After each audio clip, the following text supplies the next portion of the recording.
জাতীয় পার্টির অফিস ভাঙচুরের সঙ্গে গণ অধিকার জড়িত নয় এমন দাবি করেছেন দলটির সাধারণ সম্পাদক রাশেদ খান। শনিবার ঢাকা মেডিকেল কলেজ হাসপাতালে সাংবাদিকদের সঙ্গে আলাপকালে তিনি একথা জানান। বলেন, নুরুল হক নুরু কোনো কিছু মনে রাখতে পারছেন না। নূরের শারীরিক অবস্থা আশঙ্কাজনক বলেও জানান তিনি। রাশেদ খান বলেন, জাতীয় পার্টির একাংশের মহাসচিব শামীম হায়দার পাটোয়ারি গণ অধিকার পরিষদ নিষিদ্ধের দাবি জানার স্পর্ধা দেখিয়েছে।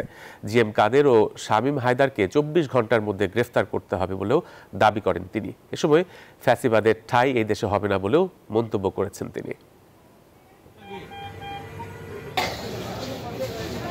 জাতীয় পার্টির মহাসচিব আওয়ামী দশর তিনি বলছেন যে এই ঘটনার সাথে নাকি গণ অধিকার পরিষদ জড়িত।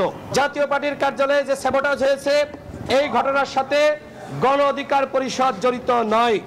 এমনকি শাহবাগে আমরা যারা একসাথে সংহতি সমাবেশ করেছি তাদের কেউ এই ঘটনার সাথে তাদের ন্যূনতম সম্পৃক্ততা নাই।